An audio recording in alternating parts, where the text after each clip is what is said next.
In a world ruled by illusion, power doesn't go to the most talented, it goes to the most convincing. You might be gifted, noble, even wise, but if you don't act like the best, you'll be treated like the worst. The truth is, self-erasure is a silent epidemic, and today is about learning how to walk like a king, even if your crown is still invisible. When you walk into a room, what do people see? Do they see a person of worth, a presence to be respected, or do they see nothing at all? People don't see who you are. They see what you project. You can be brilliant, competent, kind, but if your presence doesn't command, it's dismissed. If your posture doesn't speak, your words are ignored. If your energy doesn't intimidate, your intelligence is wasted. This world doesn't operate on truth, it operates on illusion. Your image is the sword by which you either rise to power or remain invisible. The person who understands this doesn't beg for respect, they assume it. They don't enter a room hoping to be liked. They enter as if they own the air others breathe. Even if they don't deserve this confidence, they are given it. That's the disease of perception. It isn't fair. It doesn't reward virtue. It rewards theater. The mediocre person who walks like a king, the loud fool who becomes a leader, the charming fraud who wins loyalty. These are the ones who rise, while the quiet genius sits in the corner waiting to be noticed, assuming the world is just. It isn't. Perception is power, because perception is reality. People don't dig deep. They don't investigate. They believe what they see. If you carry yourself as if you are powerful, people treat you like you are. If you act unsure, even for a second, people sense weakness and devour you. Power isn't just earned, it's performed. The person who walks slowly, speaks selectively, and holds eye contact without fear is mistaken for a master, even if they are nothing more than an apprentice. We instinctively follow the cues of dominance. We're still animals, cloaked in suits and screens, pretending we're rational. You might wonder, what if you're faking it? That's how every empire starts. The act is the beginning of the transformation. When you carry yourself as if you are the best, when you move like a leader, when you speak like someone who cannot be challenged, people respond not to your truth, but to your performance. With each response, your illusion becomes real. The greatest in history understood this. Julius Caesar didn't just conquer Gaul, he looked like a man destined to rule Rome. Napoleon wasn't tall, but he stood like a giant. Machiavelli wasn't noble by birth, but when he wrote, kings listened, because he wrote with the voice of command. When you enter a room, don't shrink. When you speak, don't soften your words. When you look at others, don't look up at them, look through them. There are rules of dominance embedded in the human psyche. Those who know them play the game from the shadows. Those who don't become pawns. The lie you present, if done well, becomes a truth over time. People begin to repeat it. They'll say, they're sharp, they're decisive, they must know something we don't. They'll treat you better than you deserve, until eventually you do deserve it. You are what you project. That is the cruel law of perception. If you reject this law, if you insist on being authentic, if you demand that people see your inner goodness, your quiet nobility, your humble intentions, you will be ignored, outmaneuvered, and ruled over by those who learned something more powerful, not how to be, but how to appear, not how to earn, but how to command, not how to wait for the crown, but how to wear it before it's ever offered. You must learn the game now. Confidence is not a trait, it is a weapon. In the war for power, those who know how to wield it win, while the hesitant, the uncertain, the too thoughtful are quietly erased from history. People don't follow competence, they follow certainty. The person who speaks with confidence, even when wrong, will almost always defeat the person who hesitates, even when right. You can be less qualified, less intelligent, less skilled, but if you carry yourself with ruthless self-belief, the crowd will follow you. The crowd will defend you. They will justify your mistakes. They will rewrite the story to protect their belief in your superiority. Once someone accepts that you are strong, they will fight to preserve that illusion for their own psychological stability. Confidence is a kind of hypnosis. When it is absolute, it overrides logic. That is why so many great deceivers rise to power. That is why those who have nothing but ego often lead, while the gifted serve in silence. The overconfident fool who walks into every room like they own it, gets the attention, gets the deal, gets the respect you earned but never claimed. You wonder why you keep losing to weaker people. It's because they don't wait to be validated. They validate themselves, and everyone else adapts to the illusion.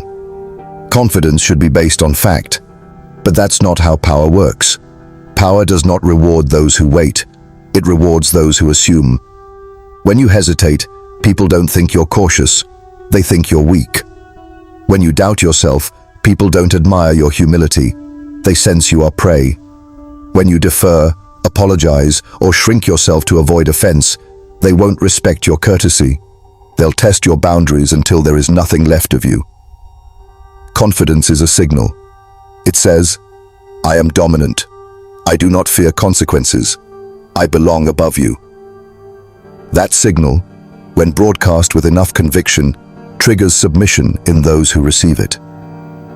The human animal is wired to submit to strength, not actual strength, but the appearance of it. Nothing appears stronger than unshakable confidence. Confidence is not about being loud, it's about presence. It's not about arrogance, it's about certainty. It's about walking into a situation already convinced of the outcome and making others believe it too.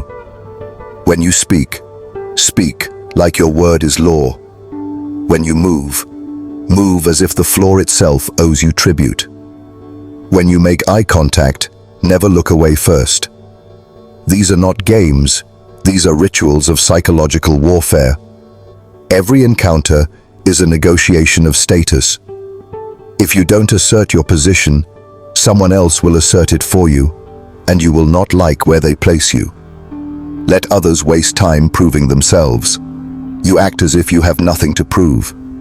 The illusion will do the heavy lifting. The posture will sell the image. The image will become the truth. The battlefield is not fair, but it is predictable. People want to follow someone who seems to know where they're going. They want to be near certainty. They want to feel secure in someone else's belief. If no one else is offering that certainty, you must. Even if you're unsure, even if you're scared, even if you're improvising every single moment. You do not show that, ever, because the moment you do, the spell is broken and the wolves begin to circle. The world doesn't know the truth about you, and it doesn't care. It knows what you show it. It believes what you repeat. It accepts what you insist upon until it becomes law. Reputation is not born from fact. It is born from repetition, from performance, from the relentless discipline of presenting a version of yourself so consistently that others have no choice but to believe it. If you don't tell the world who you are, someone else will, and they will define you to suit their story, not yours. Every powerful person crafts a story, controls the image, tells the world who they are before the world decides for itself. Once that image is set, it's nearly impossible to undo, because most people are mentally lazy. They don't investigate, they don't analyze, they assume.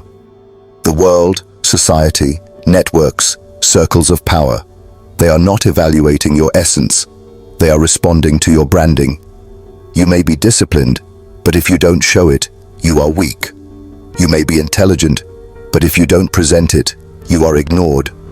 You may have potential, but if you do not command attention, someone else's mediocrity will outshine your genius. Your value is not what you carry internally, it is what you signal. That signal must be intentional, ruthless, loud when necessary, quiet when it serves you better, but never left to chance.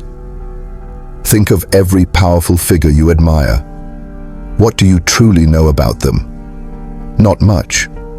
What you admire is the illusion, the carefully maintained narrative, the perception they told the world. I am a visionary. And so they became one. I am inevitable, and so they were. I am untouchable. And whether they were or not, no one dared to test it.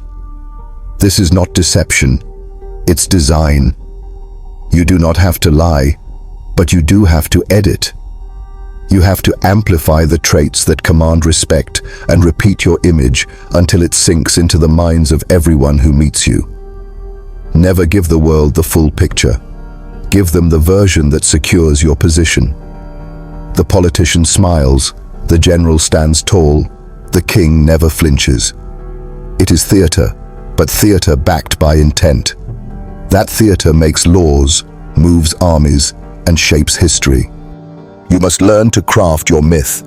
Build a character so clear, so sharp, so unmistakably dominant that others can form around you. Never betray the myth, because if you do, they will remember your weakness forever. People do not follow the person who figures things out.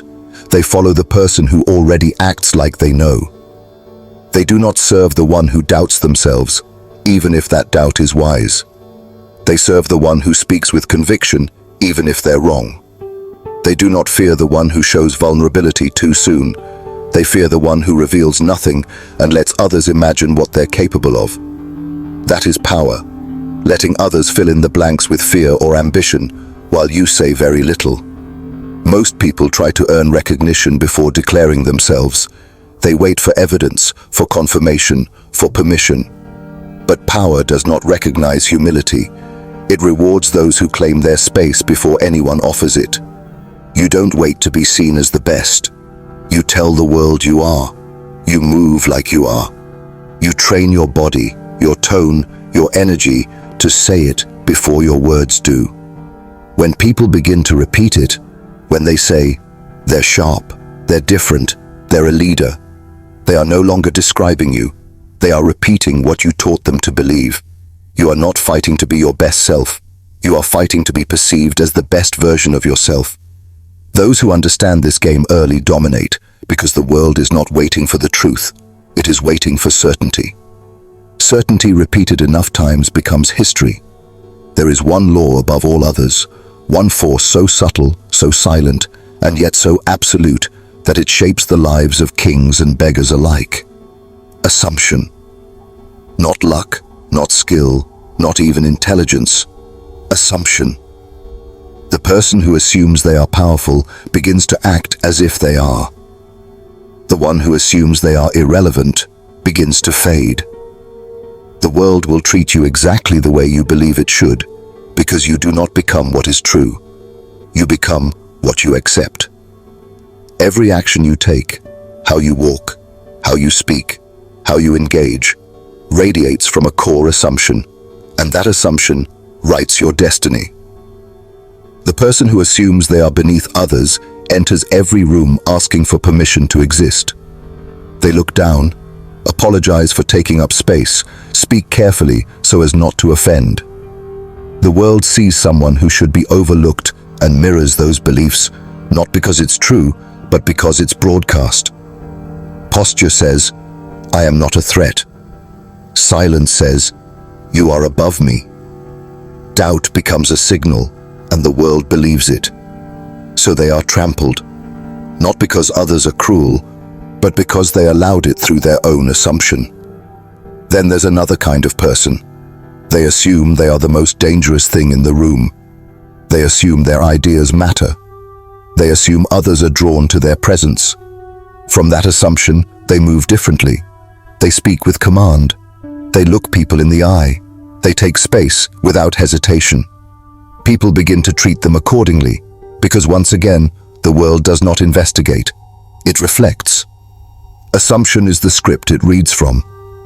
Some people rise even when they offer nothing of substance. People chase leaders who lack experience, skill, or wisdom.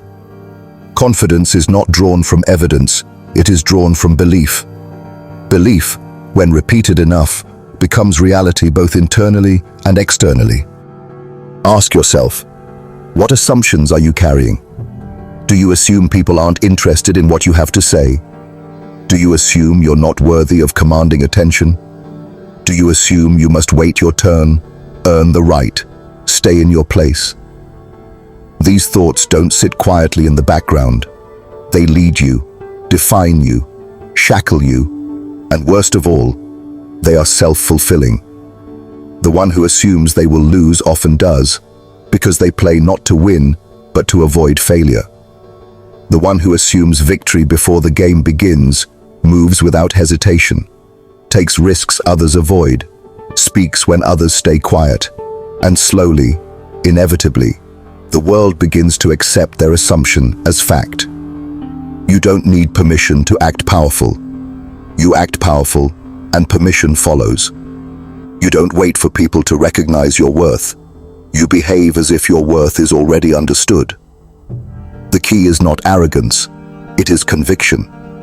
Conviction in your right to be heard, conviction in your presence, conviction in your destiny, regardless of where you are today. This is the difference between the ruler and the ruled. The ruler doesn't wait for evidence. They decide who they are, and the world responds. Your identity is not waiting to be discovered. It is waiting to be declared. Every time you walk into a room, every time you speak, every time you hesitate or stand tall, you are sending a message, and that message comes directly from your assumptions. So the question becomes, what are you assuming right now? That people don't respect you? That success is for others? That you're not ready? Then you're right, because you've already begun to act it out. But if you assume you are the best, if you assume you are destined to lead, if you assume that power belongs to you, not later, but now, then something begins to shift. Your voice deepens, your posture hardens, your eyes stop seeking approval. People feel it, not because they know your story, but because they feel your certainty. In a world full of uncertainty, certainty becomes magnetic, dominant, unstoppable. You do not become powerful by accident. You become powerful by believing it long before anyone else does. That belief, when worn like armor, makes you untouchable. You wanted to know why the world ignores you, why people overlook you, why power seems to slip through your fingers even when you work hard, follow the rules, and show kindness. The truth is cruel. The world does not obey effort. It obeys presence. It obeys certainty. It obeys belief backed by force. Act as if you are the best, not because you need to prove it, but because no one will believe it until you do. Carry yourself as if no one is better than you, not to belittle others, but to command the respect you've always deserved. Destroy the disease of self-doubt. Assume your power. Wear your confidence like a crown and move like someone who knows the game belongs to them. Once you stop asking for permission, once you stop apologizing for existing, once you stop waiting to become enough, that's when the world begins to kneel. Not because you demanded it, but because you embodied it. Power is not granted. It is assumed. Those who dare to assume it rule. Who are you going to be the moment this video ends?